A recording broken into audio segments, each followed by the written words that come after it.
Between aging and busy lifestyles, many women struggle with maintaining their physical and mental wellness. At Aquavita Concierge Healthcare Services for Women, we can help you revitalize your health and reclaim your life. We start from within by balancing your hormones, allowing your body to achieve and maintain desired weight goals. We also specialize in peptide therapies, regenerative medicine, sexual health, and aesthetics in our state-of-the-art facilities. Feel better, look better, live better at Aquavita. Visit aquavitality.com and begin your journey today.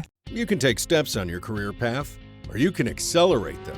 Charlotte-Mecklenburg Police Department is the place to grow and succeed, with specialized units that put you on the road, on the water, or in the air. So get moving now. Apply at joincmpd.com. Hi, this is Matt with Deep Woods Paranormal. Today we're going to be interviewing one of our new team members. His name's Jordan, and he's going to be talking a little bit about some of his childhood experiences and also some of his other experiences as he kind of got older. So, Jordan, welcome, and go ahead and tell us about what happened to you when you were a kid. Well, howdy. Thanks for having me, first off. I'm Jordan. I've been having paranormal stuff happen to me for as long as I can remember. The earliest I can remember is when I was younger, Barney was a big thing, so I'd have these little Barney toys, and they would always turn on and off by themselves, and the biggest thing that we got was my dad would take the batteries out because they would annoy him, and he's filming a video with old tapes, and you can see it turn on and start singing. Oh so my goodness. That was really scary. Oh, yeah. How old were you when this was happening? I want to say probably around 3. Oh. 3, and then I had this little chimpanzee thing that you bought from the Houston Zoo, and again, it would turn on and off, and it would just start singing, and it would be opening its mouth and closing its eyes, and it was really freaky. That would be freaky. And we found it in our attic when we cleaned out a few years ago, and no batteries, but it would still turn on. And oh my goodness. So are you still living in your childhood home? No, not at the moment. Okay. But whatever has been following me for my life still is, and it's following me from my job to home life to even going to look at houses. It's followed me everywhere. Wow. So a little bit of background on Jordan. He does work in the prison system. He's a guard, and so he keeps us safe from those criminals that have done bad things in the past. So anyways, what other experiences have you had? So the most recent one was last year. I work in aggravated pod in our facility, and at 11 o'clock each night, they go to their bunks and go to sleep. And, it's just like a big, slumber party. Everyone's in the same room. Well, me and my worker were cleaning up the day room and cleaning after everybody, and I was sitting at my desk, and I noticed there was someone in the shower. And I told him, I was like, do you see that guy in the shower? Said, yeah. What's he doing in there? It's kind of weird that, it's like 3 in the morning. Why is he just standing in the shower looking at us? So we both walk over and check all showers. There's 3 next to each other, so we open all of them. There's no one there. And then the chills just went over all of me and my worker, and we were just standing there like dumbfounded. Yeah, that would be very scary. We didn't know what it was, but talking to other inmates then, we learned that they have also seen the same thing, and it was just freaky to experience that at my work. Yeah, I bet. And jails are some of the most haunted locations. Unfortunately, that negativity that got these people into the system follows them. I mean, they leave this residual energy or whatever in these jails, and if you've watched the shows, you've seen a lot of people investigating jails. We've investigated a jail. We just, a couple months ago, we investigated a jail down in San Jacinto, and that was a lot of fun, and we had some crazy activity there. So, anyways, you've told me in the past that you've had other experiences in the jail as well. Yeah, it's weird to just walk through. I was talking to one of the people that worked up there, another officer, and he was stating that, when there's catwalks behind solitary, just stop plumbing and everything, and he and a lot of other officers say they won't go back there. It is one of the scariest places, and it's you hear the stories, whatever, and one of our officers actually got scratched across his chest. Thought it was a venomous spider bite, but there was 3 scratch marks across his front chest, and when he came out, I was the one that actually opened his shirt and saw it across there. Oh my goodness. We all thought he did it to himself, but he was just still saying, like, he felt like he just got scratched or he got bit by something. It's crazy to hear these stories and then just go back there and see it, So especially in your everyday life. Yeah, have you been back there at all? Not in a year. I won't go back there. Yeah. Have you ever been back there ever? Yes, I've been back there once. It was behind our housing unit 2, which is where we take our new people that come in, Mm-hmm. and it's the same sort of style, just pitch black most of the time, just straight hallway, and it just gets a lot thicker of the air back there, and it's a place I don't like to go. Yeah. Do you know any of the history of that area? So housing unit 2 was the old style of the jail. When they first built it, that was the first place, Mm-hmm. and we had a lot of people get injured there. I recount seeing when I got first hired on a video of an inmate bashing another inmate to death in the same area where we had to walk. Oh my goodness. So that area that was right there, you have to walk straight through it, and you can just feel the heaviness behind there. Wow. We've had people do self-harm and everything there, and it's a lot of those people, when they get out, they'll like to kill themselves, and I feel like they're still attached to that jail. Oh my goodness. I'm sorry, somebody's stealing our show. Mama! No, sweetie. Hey! Sorry, I got a couple dogs playing in the other room here. Anyways, so has anybody else, any other guard or anybody else that you know of had any other experiences back in that area? I know one of my good buddies, he unfortunately quit, but he said he was back there and he felt like he was getting watched the whole time. Wow. Which isn't unusual because we have a lot of cameras throughout the facility, so you always kind of feel like someone's watching you, but he said it was just like someone was stalking him through the hallway. Wow. That sounds creepy. And he quit because he just felt like he couldn't take it because he felt like whatever was there kept following him home. And Jeez. he couldn't sleep. He just kept thinking about the one hallway back there. Oh my gosh. Well, you've told me other stories when we first kind of met, and you were telling me about all the things that have happened at the old jail. The jail. And that's just actually just right down the street, which is kind of cool. But something happened to you on the stairway? Oh, yeah. Well, I was on the stairway, and I was coming down, and there's been separate incidents. I was walking down doing my checks, which is our hourly checks, which we have to scan and make sure everyone is still okay, make sure we're actually getting up and moving. But again, it was in the same pod that I'm in where I saw that man at in the shower, and it felt like just a bug bite or something, and just felt burning. And I ran downstairs, and there was, red forming across my chest, across my collar, all the way to my back. Yeah, so you got scratched. Yeah, in the same jail, the same dorm that I saw that person in the shower in. Wow. Now, you told me that you also had gotten pushed down the stairs at the jail. Yeah. Tell us about that.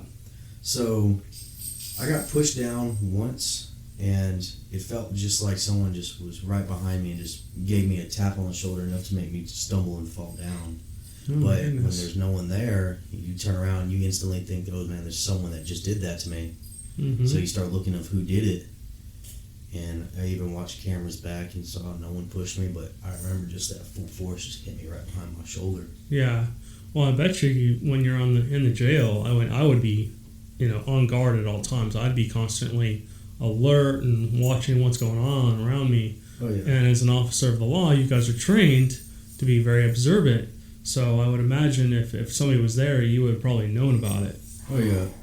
Anytime that they're up, especially because I work night shift, and they have their time up and then they go to sleep. So anytime that there's someone up at night, I always make note of it and I always go talk to them. But there was no one up, and I was about halfway down the stairs, and that's when it pushed my shoulder to give me a nice little tumble down. Jeez. And were you injured when you fell? No, it was more of a shock than anything. I bet. It was more of like figuring out what happened. Yeah.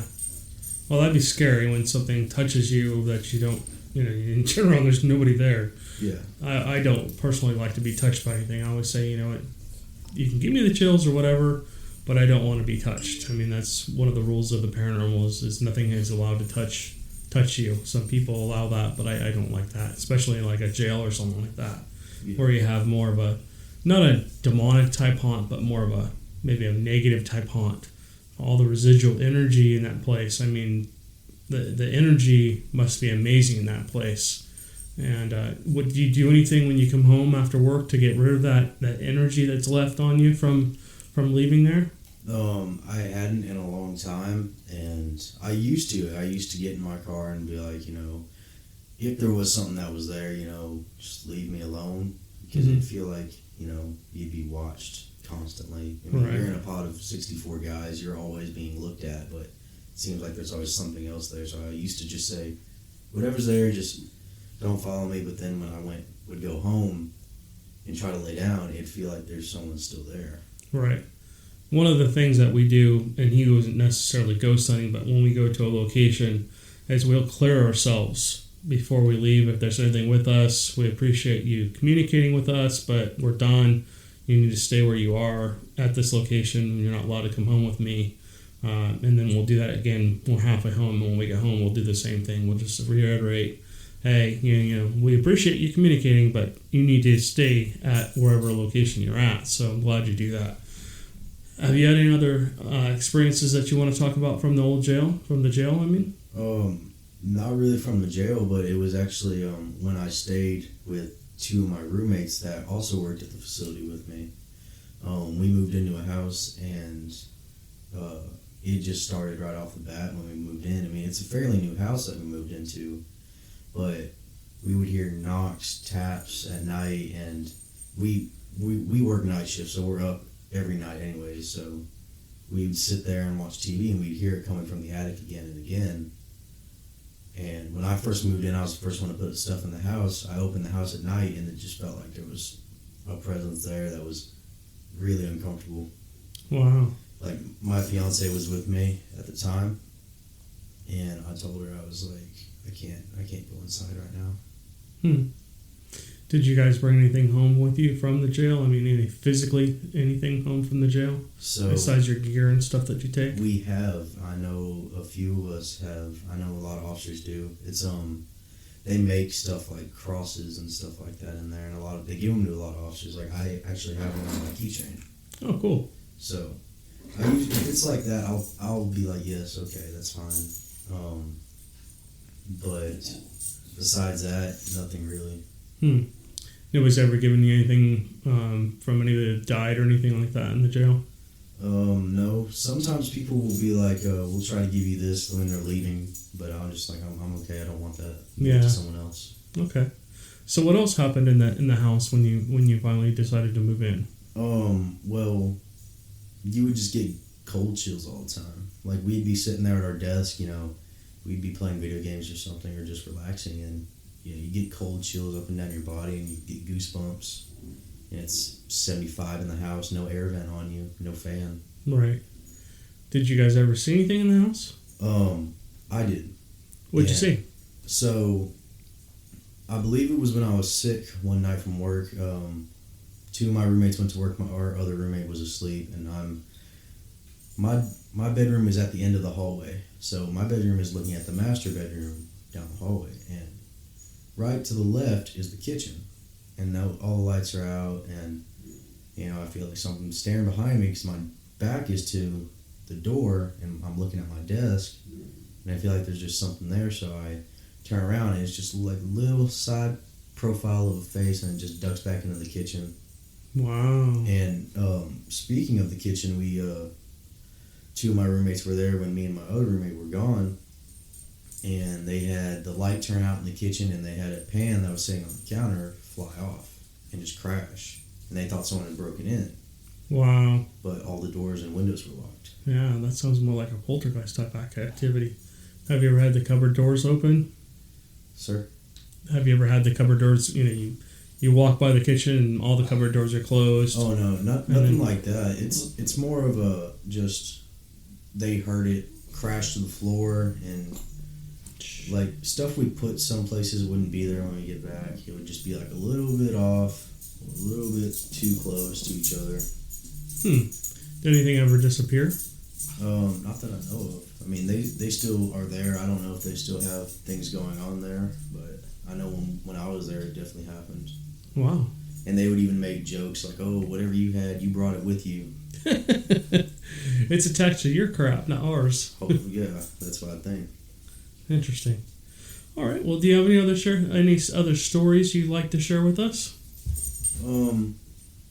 Not really. I mean, I'm just really interested in, like, the paranormal in general is a really great topic to divulge on, because people think that, you know, death is so final, but really, you know, your spirit and everything can stay.